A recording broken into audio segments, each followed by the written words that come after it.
मैं अपने दोस्तों से यह बातें सुनता आ रहा था कि कम उम्र की पत्नी का बहुत फ़ायदा होता है। एक तो वह डर और झिझक की वजह से बहुत कम बोलती है। उसको ज़्यादा दुनियादारी की समझ नहीं होती है। जिस रंग में उसको रंग दो उसी रंग में रंग जाती है। अपने पति का हर हुक्म मानती है। उसका दिमाग कच्चा होता है। वह डरी सहमी रहती है अपने पति से। उसके मुकाबले में बड़ी उम्र की पत्नी के बहुत नुकसान होते हैं। जैसे वह समझदार होती हैं, छोटे छोटे मामलों को बड़ा बड़ा कर पेश करती हैं, घर में लड़ाई झगड़ा करती हैं और पूरे घर पर अपना अधिकार जमाना चाहती हैं।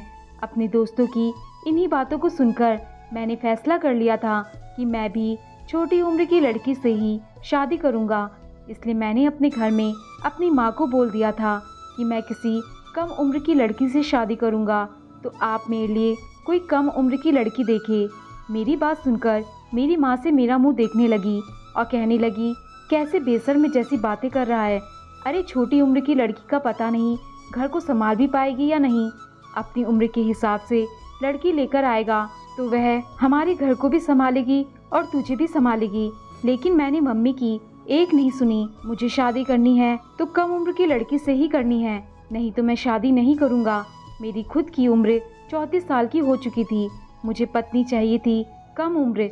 मैं अपने घर का एक लौता बेटा था। मजबूरन मेरी माँ को मेरी बात माननी पड़ी और उन्होंने मेरे लिए कम उम्र की लड़की ढूंढना शुरू कर दिया। और जल्दी ही एक ऐसी लड़की मिल गई जो मुझे भी पसंद आई और मेरी माँ को भी। उस लड़की की उम्र ज़्यादा से ज़्यादा 17-18 साल की होगी। उसका नाम अवंतिका था। और फिर चट मंगनी और पट ब्याह हो गया। आज मेरी शादी थी और मेरी दुल्हन सुहाग के सेज पर बैठी मेरा इंतजार कर रही थी। मैं बेहद खुशी के आलम में अपने कमरे में दाखिल हुआ, जहाँ पर मेरी नई नवेली दुल्हन अवंतिका बैठी हुई थी। अवंतिका बहुत खूबसूरत थी। उसकी खूबसूरती को देखकर मैं हैरान भी था और खुश भी था। मैं अपने दिल की धड़कनों पर काबू पाते हुए आगे बढ़ा और उसके सामने जाकर बैठ गया। ना जाने कितनी देर तक मैं उसके हुस्न को देखता रहा और दिल ही दिल मैं खुश होता रहा कि मुझे कितनी कम उम्र की और कितनी सुंदर पत्नी मिली है। वो बहुत ही मासूम लग रही थी। इससे पहले मैंने अवंतिका को सिर्फ फोटो में ही देखा था, लेकिन सच में तो अवंतिका और भी ज़्यादा सुंदर थी। मैंने महसूस किया कि उसके हाथ पांव कांपने लगे थे। वह बहुत ज़्यादा डरी हुई थी शायद, और उसे डरा हुआ देखकर मुझे खुशी भी हो रही थी। मेरे दोस्तों की पढ़ाई हुई पट्टी मेरी आंखों पर बंधी हुई थी। उन्होंने मुझे समझाया था कि अपनी पत्नी की ज़्यादा तारीफ मत करना। पहले ही रात में उसे इतना डरा धमका कर रखना कि वह तुझ पर हावी ना होने पाए, नहीं तो बाद में तू उसे काबू नहीं कर पाएगा। और मैं इन सारी बातों पर अमल कर रहा था। इसलिए अवंतिका को डरा सहमा देखकर मुझे बहुत ज़्यादा खुशी हो रही थी कि चलो, अवंतिका तो मेरे डराने से पहले ही डरी हुई है। इस डरी सहमी सी लड़की को थोड़ा और डराया जाए। यह ख्याल मेरे दिल में आया तो मैंने अपने फ़ोन पर 30 सेकंड का टाइमर सेट किया। 30 सेकंड के बाद मेरे फ़ोन पर किसी से बहुत ही ज़्यादा गुस्से से बात करने लगा। मैं गुस्से से फ़ोन पर बोलने लगा कि आज मेरी शादी है और तुम्हें यही समय मिला है मुझे बुरी खबर सुनाने का। तुमको पता नहीं है मैं कितना गुस्से वाला इंसान हूँ। मुझे लोगों का बकबक करना बिल्कुल भी पसंद नहीं, और जब मुझे गुस्सा आ जाए तो फिर मैं यह नहीं देखता कि मेरे सामने कौन इंसान खड़ा है। जिस इंसान को अपनी खैर चाहिए वह मेरे सामने जवाब नहीं देता, और तुम्हारी इतनी हिम्मत कि तुम मुझे बातें सुना रहे हो। कल आकर मैं तुम्हें ठीक करता हूँ, सीधा नौकरी से निकाल दूंगा, क्योंकि गलती की मेरे पास तो कोई माफ़ी नहीं है और तुमने गलती की है और तुम्हारी यही सज़ा है कि तुम्हें नौकरी से निकालना पड़ेगा। जो बातें मैं अपनी पत्नी को सुनाना चाहता था वह सारी बातें मैंने फ़ोन पर किसी और को सुनाकर दरअसल अपनी पत्नी के कानों में डाल दी। मैंने उसको मुंह दिखाई की अंगूठी दी थी। उसने मेरे हाथ से लेकर सामने टेबल पर रख दी। उसकी यह बात मुझे बहुत बुरी लगी। मैंने उससे कहा कि इसे पहन लो। उसने कहा कि मुझे अंगूठियाँ पसंद नहीं।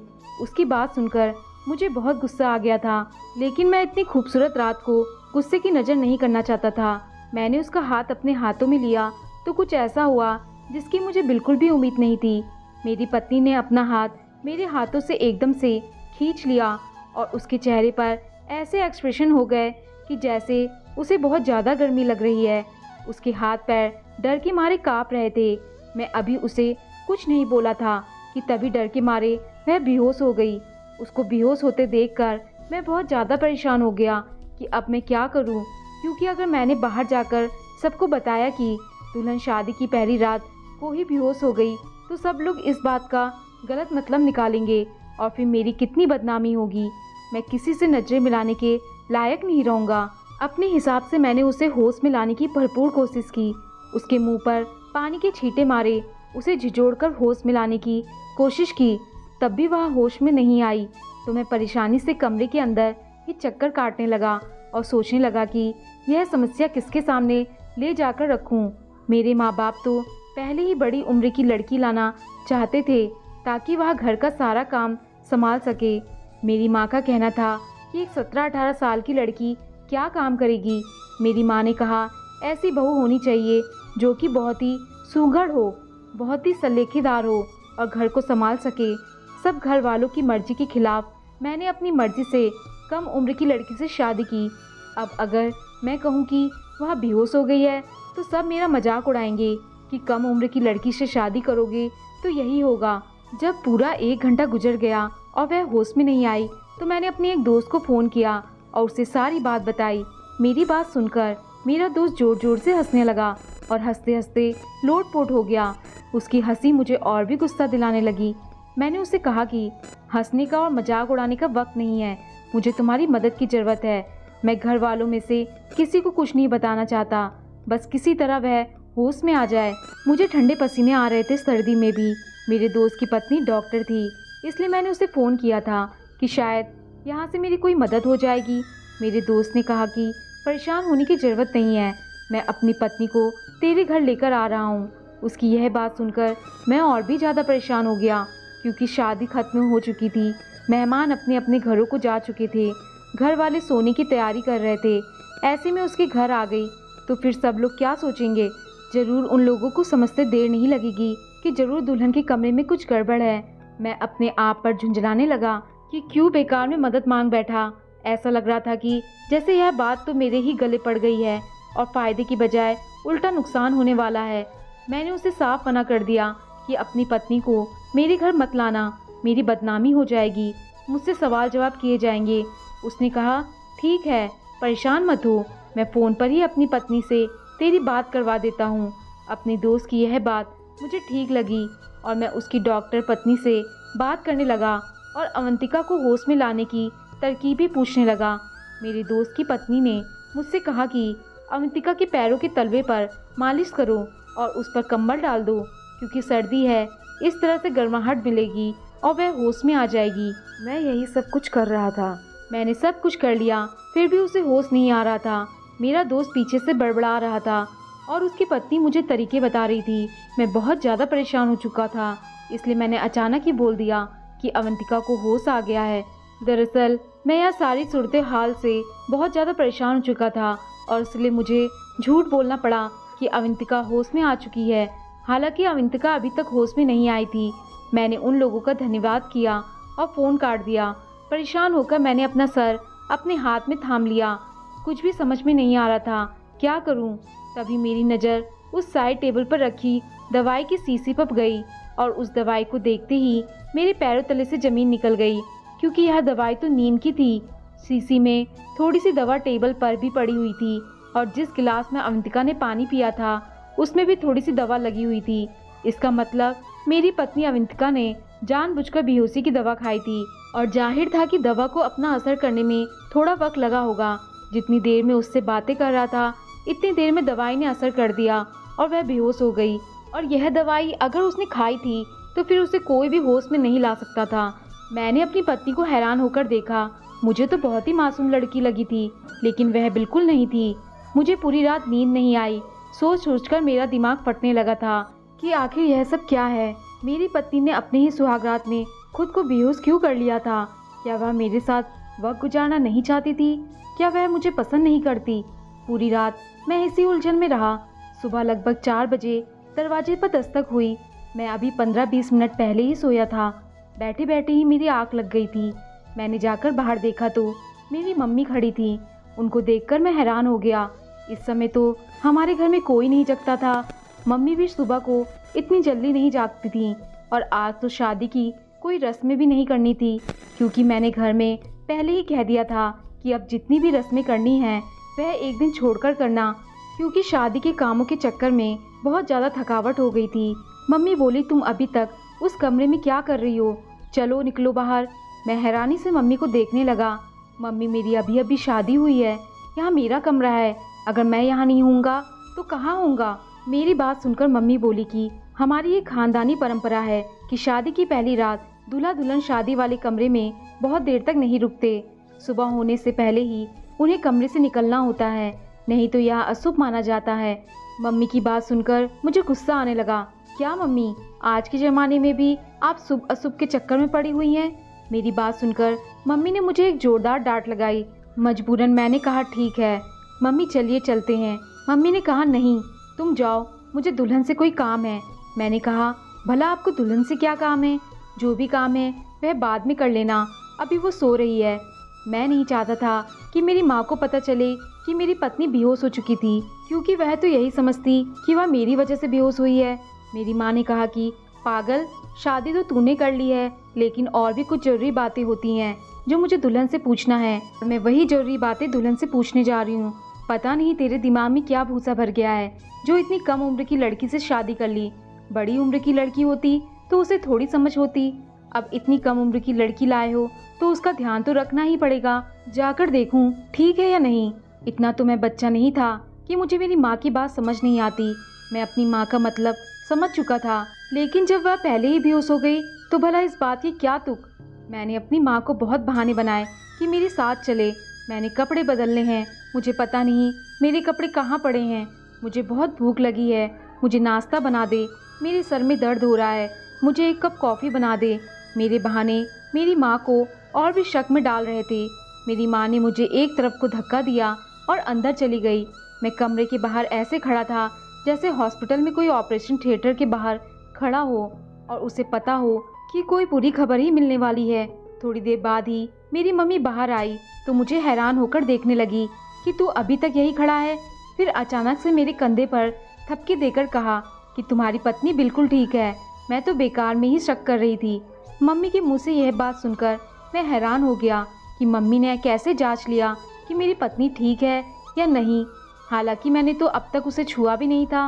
मैं अंदर कमरे में गया तो अंदर का मंजर देखकर मैं भी हैरान था। अवंतिका के बिखरे हुए बाल, उसके होठों की फैली हुई सुर्खी रात ही कुछ और ही कहानी बयां कर रही थी। शायद अवंतिका की यह हालत देखकर ही मेरी मम्मी संतुष्ट हो गई थी, लेकिन मेरा तो चैन सुकून सब बर्बाद हो चुका था।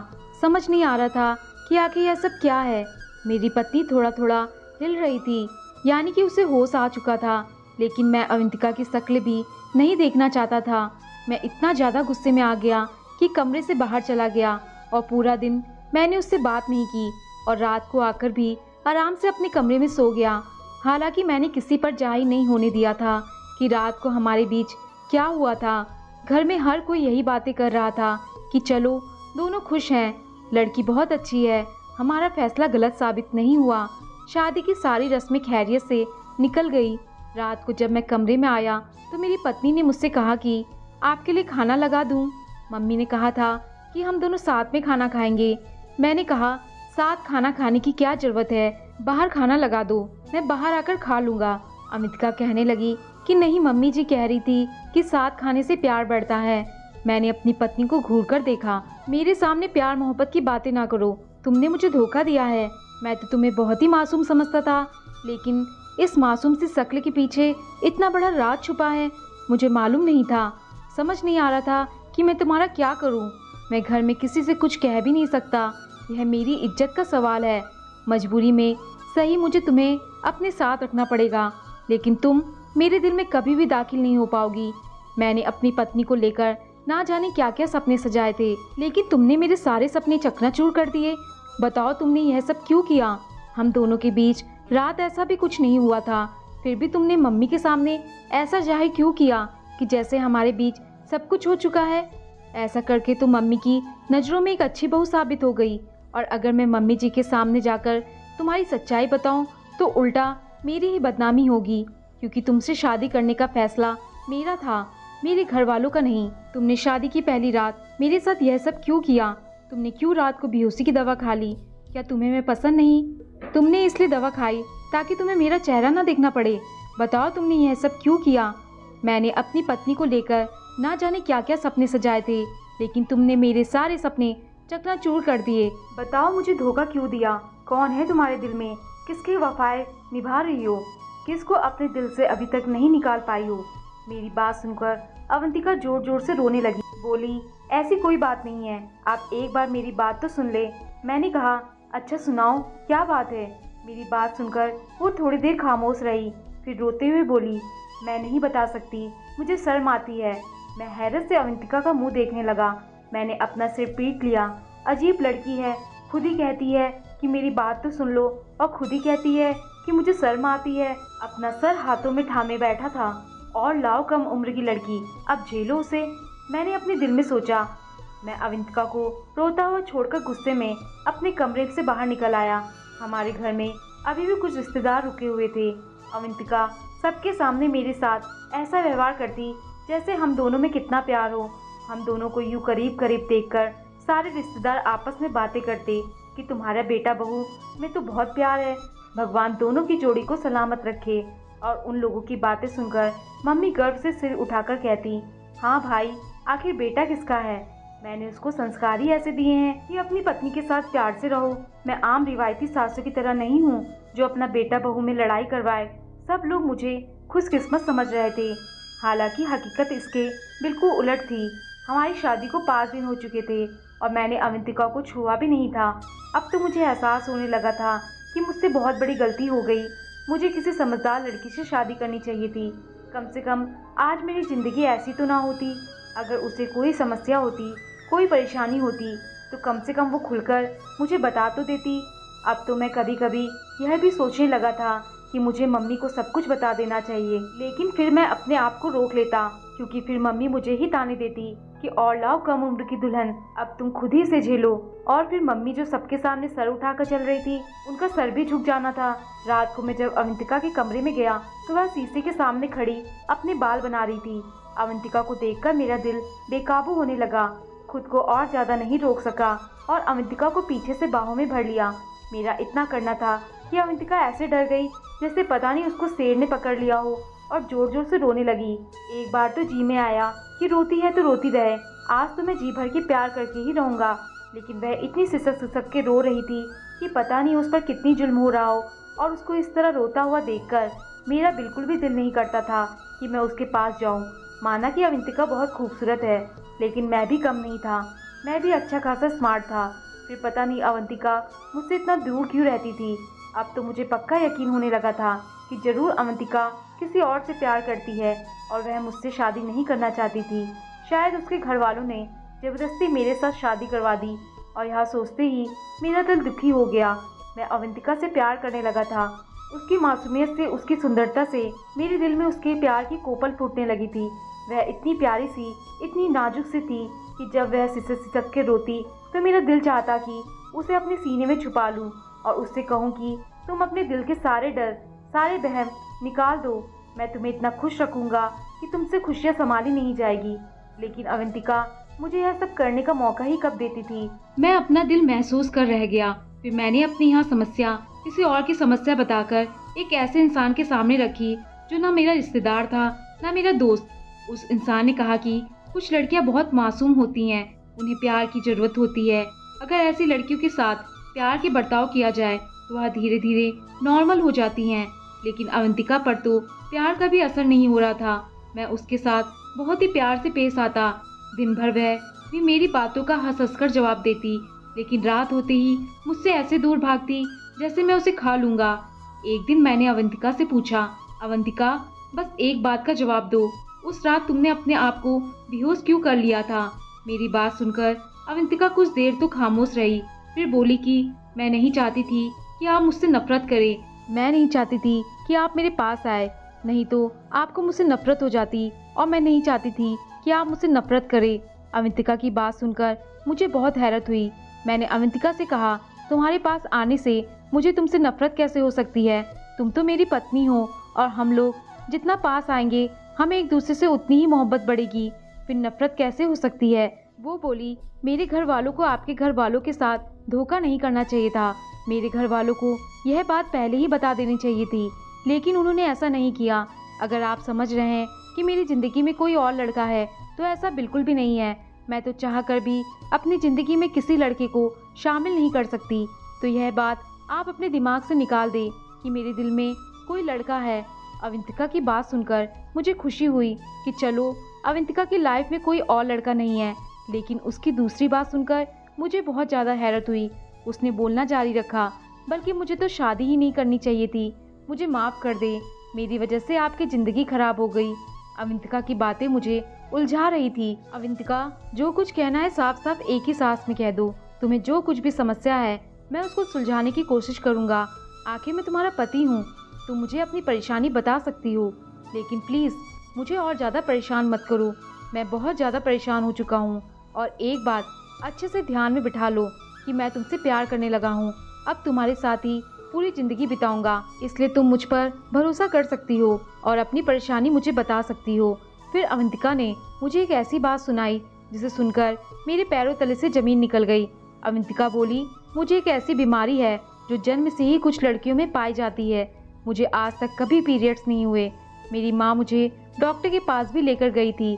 डॉक्टर ने कहा था कि तुम्हारी बेटी कभी माँ नहीं बन सकती, और डॉक्टर ने यह भी कहा था कि आप अपनी बेटी की शादी मत करना, क्योंकि आपकी बेटी माँ ना बन पाने के साथ साथ अपने पति को शारीरिक सुख भी नहीं दे पाएगी।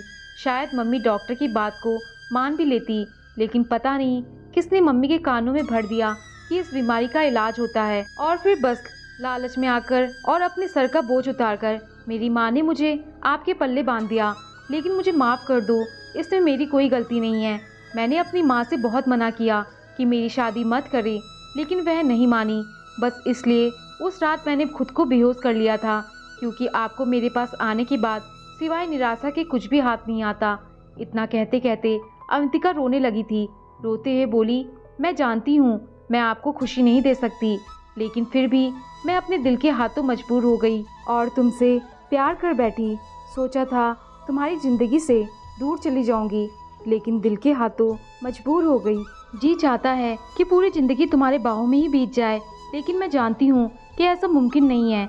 आप मुझे छोड़ सकते हैं और अपनी पसंद की किसी दूसरी लड़की से शादी कर सकते हैं। आप बहुत अच्छे इंसान हैं जो इतने दिन तक आपने मेरा भरम रखा। मैं आपका यह एहसान कभी नहीं भूलूंगी। अवंतिका की बातें एक के बाद एक मेरे सिर पर बम गिरा रही थी। मैं सपने में भी नहीं सोच सकता था कि इतनी प्यारी सी, इतनी खूबसूरत सी लड़की के साथ यह हो सकता है। अवंतिका के दूर जाने के ख्याल से ही दिल में हुक सी उठी थी। मैं अवंतिका को किसी भी कीमत पर खोना नहीं चाहता था।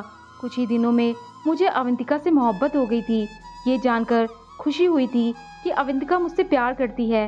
अगले ही दिन मैं अवंतिका को एक अच्छे डॉक्टर के पास लेकर गया। डॉक्टर ने कहा, हाँ, कुछ लड़कियों में यह बीमारी होती है, लेकिन इसका यह मतलब बिल्कुल नहीं है कि ऐसी लड़कियां कभी माँ नहीं बन सकती या फिर वो शारीरिक संबंध बनाने के लायक नहीं होती। इस बीमारी का इलाज हो सकता है, लेकिन थोड़ा महंगा और लंबा होता है। आपकी पत्नी को लंबे समय तक दवाइयाँ लेनी होगी। साथ ही साथ आपकी पत्नी का एक छोटा सा ऑपरेशन भी करना पड़ेगा। उसके बाद आपकी पत्नी बिल्कुल ठीक हो जाएगी। बस आपकी पत्नी को आपके प्यार और विश्वास की ज़रूरत है। आज हमारा देश इतना आगे निकल चुका है, लेकिन इस तरह की बीमारी को लेकर आज ये पिछड़ा हुआ है और लड़की को दोषी ठहरा दिया जाता है और लड़की खुद को दोषी मानने लगती है। शायद इसलिए तुम्हारी पत्नी इतना ज़्यादा डरी हुई थी और तुम्हें अपने पास नहीं आने देती थी। इस बीमारी से ग्रस्त लड़कियां कभी कभी दिमागी मरीज बन जाती हैं, इसलिए आप अपनी पत्नी का बहुत ज़्यादा ध्यान रखें। उसे बताएं कि सब कुछ नॉर्मल है, वो जल्दी ठीक हो जाएगी और दुनिया में वो अकेली ऐसी लड़की नहीं है जो इस बीमारी से जूझ रही है। ना जाने और कितनी लड़कियां इस बीमारी से ग्रस्त हैं। घर आकर मैंने अवंतिका को विश्वास दिलाया कि वह जल्दी ही ठीक हो जाएगी। आज मैं खुद को बहुत हल्का महसूस कर रहा था। मैंने अपनी पत्नी अवंतिका का बहुत ध्यान रखा। जो कुछ भी हुआ था उसमें अवंतिका की कोई गलती नहीं थी। मैंने अवंतिका से कहा कि तुम यह बात किसी को मत बताना। मैं तुम्हारा पूरा जितना भी पैसा लगेगा सब खर्च करूँगा। हम किसी न किसी बहाने से डॉक्टर के पास जाने लगे। धीरे धीरे मेरे प्यार और डॉक्टर की दवाइयों से अवंतिका ठीक हो रही थी। डॉक्टर ने अवंतिका का एक छोटा सा ऑपरेशन भी किया था। तबीयत की खराबी का बहाना बनाकर अवंतिका ने 2-3 दिन आराम किया। वह ठीक हो गई। हमारी शादी को 8 महीने गुजर गए। अवंतिका बिल्कुल ठीक हो गई है, लेकिन मैं अवंतिका को थोड़ा और समय देना चाहता हूँ। जब तक अवंतिका खुद को सहज महसूस नहीं करती तब तक मैं उसे डिस्टर्ब नहीं करना चाहता। लेकिन उस रात जब अवंतिका ने खुद ही पहल करते हुए मेरे होठों पर अपने होठ रख दिए तो मैं खुद पर काबू नहीं कर पाया। मैंने कसकर अवंतिका को बाहों में भर लिया और फिर वो रात मेरी ज़िंदगी की सबसे हसीन रात बन गई। दोस्तों, आपको कहानी पसंद आई हो तो लाइक, शेयर और कमेंट जरूर करें और चैनल पर नए आए हैं तो चैनल को सब्सक्राइब करना ना भूलें। धन्यवाद।